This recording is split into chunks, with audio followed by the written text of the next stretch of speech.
Ladies and gentlemen, boys and girls, bribers, vibers, and would-be subscribers, welcome along to the Joe Spiver YouTube channel, where we discuss books and little else. And owing to the virtues and potentials of 2.7 thousand subscribers on the internet, on YouTube, that allows me to engage in very many discussions with some of my kneeling acolytes, some of my subjects, all the way from the favelas of Rio de Janeiro to Flanders Fields, whether you're on a cliff face in Jaipur or you are in, the steaming heat of Nashville, Tennessee. I do enjoy being able to have a chat with you guys. Most of the time it ends in, sort of unrequited diversions of love or in investment opportunities in sub-Saharan Africa, which will leave me potless and penniless. But very, very often we do have some constructive discussions. We have some lovely exchanges, which thrill and enthuse me on an hourly basis. And one of the sort of discussions that we have most often, I find, is that of reading slumps, getting out of them, their nature, how it is that we get into them, and what books you would recommend in order to extricate yourself from those slumps. And I've got a few short recommendations, some vibrant, some insightful, some just really, really, really very good books. Short, tiny little things that you can get through probably in an afternoon, that you can ravish through as you would a feast at Wetherspoons or, the equivalent American chain for ridiculously cheap food. And yes, so I've got a few recommendations that you can absolutely smash through. They sort of pull you along in your own slipstream, They grab you by the collar. They slap you about. They are kind to you. They kiss you. They do all sorts for you, folks. And I just want to share some of them. I'm only as good as my word. I have read them all this week, and I'm going to be rereading one of them in particular for review next week as well. So yes, let us get into it. First up, we have Virginia Woolf's A Room of One's Own. I have only just required a physical copy of this, but I've read it between the course of last night and this morning, and also I've read it digitally in the past as well. I'll be rereading it for because I think it warrants a review of its own on maybe Tuesday or Wednesday or something like that. This was originally designed as a sort of it started out as a speech for Girton College, Cambridge in 1928, and is now recognised as the prototypical feministic tome. It talks about the different sensibilities between men and women, and how it is that a woman probably would never have been able to write War and Peace, and how a man probably would never have been able to write Pride and Prejudice, which seem quite fickle and quite hapless and a little bit misplaced, but are entertaining nonetheless. And it talks about the practicalities of writing as well, how you need silence, and you need room for contemplation, and you need time. You need to be able to actually sit down and commit some words to paper, rather than suckling youths, or driving around in a carriage, or meeting meeting some people in a palace. You need to be able to commit professional time to it. And that is something that women have been very, very shamefully in lack of for very many years. Obviously, times are a-changing, folks, but yeah, this is really nice. As is usual with Virginia Woolf, it sort of strays and is a little bit wayward, and she can't help but sort of, fictionalize much of her non-fiction, but, it can be a little bit sort of intemperate, and, it can lead to jollity, and, a little bit of, it's a little bit capricious, a little bit up and about, but it's, nonetheless valuable. And whenever she talks about the canonical classics, she is just peerless most of the time in her non-fiction. So yes, that's A Room of One's Own. More concentration will be paid to that. Again, tiny thing in a Penguin Modern Classic that I picked up only yesterday and have read it since. Next up, we have Mary Shelley's Frankenstein. This is in a very, very, very odd cover, in a very odd edition, as I'm sure you can tell. This is the Wordsworth Classic. There is the named beast, or not the named beast, actually. It's a common misconception that Frankenstein is the monster. Frankenstein refers to the doctor producing it. So this is a gentleman, an assiduous practitioner, who goes to university in Germany and fiddles about in the chemistry labs and the biology labs, and amalgamates a body, and brings it to life, I think via subjecting it to a strong electrical charge, and essentially plays the part of God and is absolutely disgraced and disgusted at the abomination that he has been most intricate in bringing into being. So yes, it's really, really very good, and some of the passages in here are excellent. And it came from, obviously it's written by Mary Shelley in 1818. It terrified and chilled readers since its first publication. It came from a what would have been described really as a worthless afternoon in, I think, Geneva, around about the time of 1818. I think it was Byron, whilst Mary Shelley was with Percy and Byron and many others, who challenged them all to invent and write and commit to paper a sort of ghost story or a chilling horror novel. And I think Mary Shelley was the only person who actually, sort of pushed the practice right through to fruition and made a really, really, really good book out of it. So this is, again, it's probably the longest of the books that I'm going to recommend today. You probably be able to get in through it within 24 hours, especially if you do not sub-vocalize. And yes, you will find yourselves very much the better for doing so. It's really, really good on estrangement and on because the monster is really rather eloquent. He finds himself peering in on a family and adopts many of the human traits and learns to intone and learns to agonize. And it's really very good at approaching the gulf between man and beast and all of that type of thing. I'm not saying anything new here, but I'm just recommending that you read it because you will be better for having done so. That sounded like a moral obligation, didn't it? That sounded like a clarion call. I shall be doing less of that. This next one is Dr. Jeckel and Mr Hyde by Robert Louis Stevenson, written a little bit later. This is in 1886, and just the classic tale of duality. How many Netflix and Amazon Prime documentaries, folks, now focus on the mutability of personality and interiority versus, outward portrayal? How many books focus on you feeling different on the inside to you being to your bodily sort of outward portrayal, as I've said. So this is an improper, sort of hairy, grisly, really rather dispossessing man who lurks about and staggers about town, Mr. Hyde.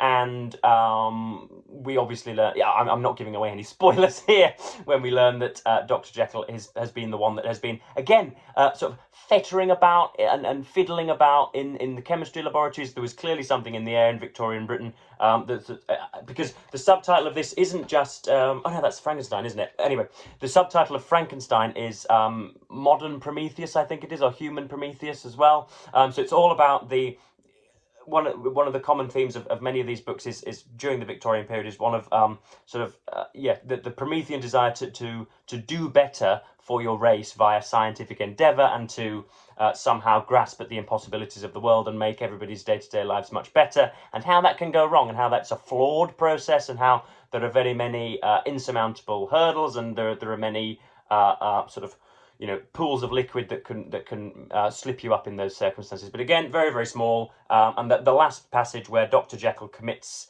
most of his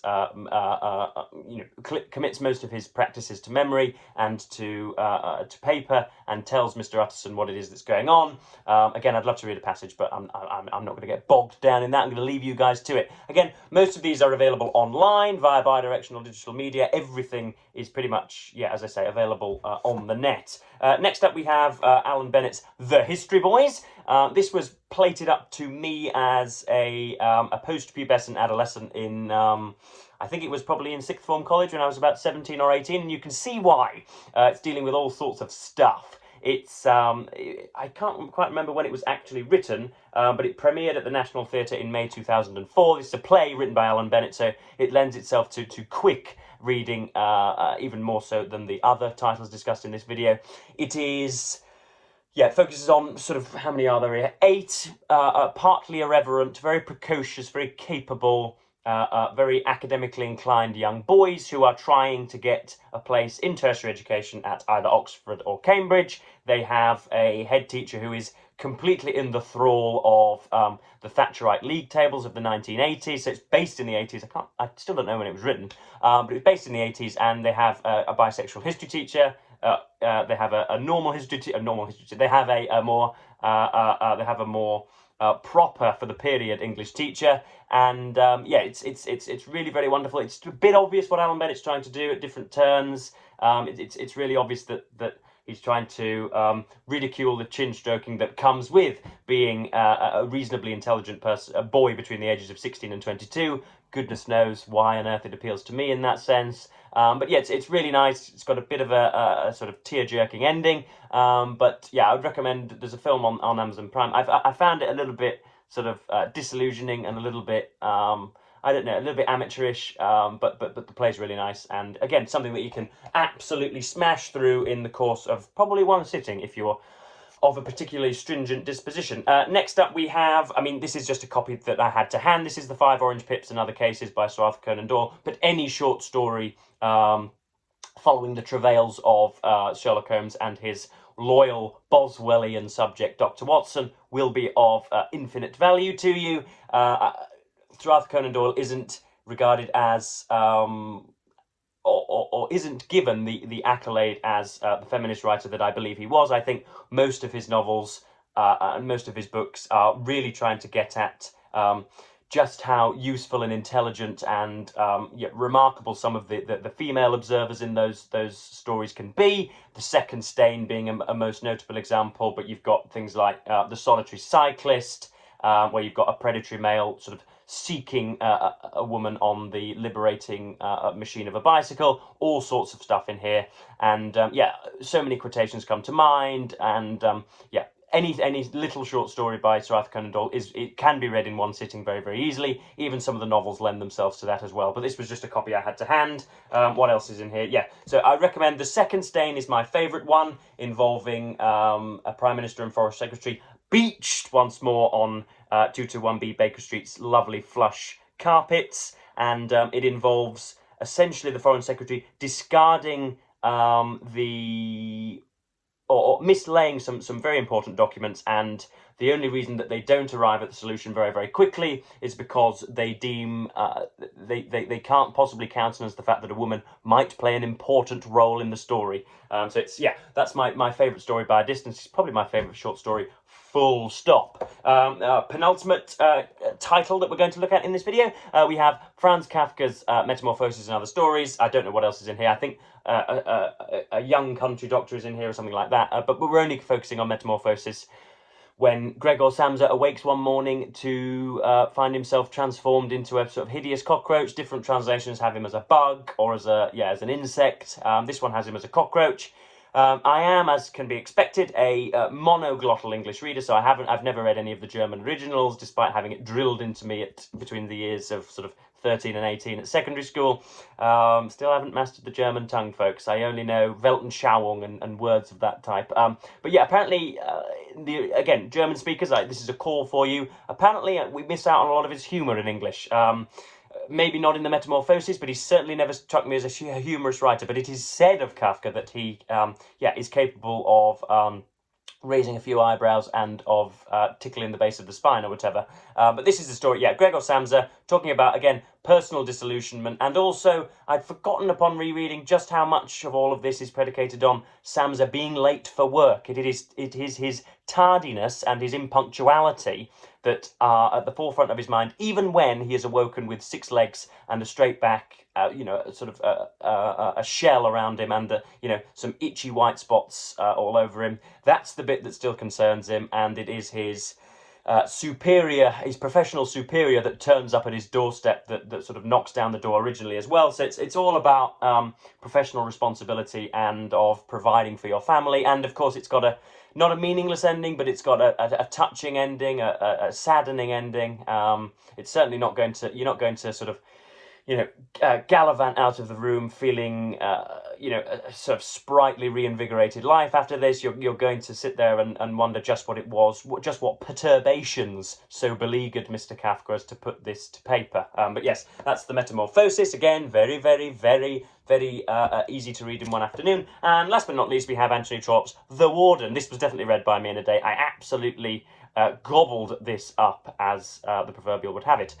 So yes, this is the story of Septimus Harding, who is put in charge of I think it's a diocese, and he's given an allowance because of the charity of a long since deceased, a rich man, essentially an aristocrat who has, he is the subject of many, many endowments, and he is obviously unprepossessing, harmless, genial, completely morally perfect, and yet inadvertently is pretty much seen to be doing some fairly iniquitous things, such as taking an awful lot more money than he needs to. And his prospective son-in-law, I think his name is Mr. John Bold, who, out of a misplaced sense of sanctimony and do-goodery, sees to it that he is exposed through the tabloids and many of the things therein. This was the first book that I ever read by Trollope, and it made me continually and irrevocably enamoured with the writer, and he's now probably my favourite Victorian. And it's, about 180, 120 pages, something. Yeah, is it? What is it? It's actually a lot more. Yeah, 150, 160 pages, something like that. 190 pages maybe. So yes, it's a nice short thing that, again, the writing lends itself to gulping down. It lends itself to voracity, if you will. And I know you're gonna. So yes, that pretty much concludes everything that I wanted to talk about today. That was 1, 2, 3, 4, 5, 6, 7 short books that you can read in just one day. That will sort of just re-excite you and cement in your mind that this is both a sacred and spooky practice that needs to be cherished an awful lot more than it is. So yes, I'm going to thank you ever so much for watching BookTube, and say goodbye.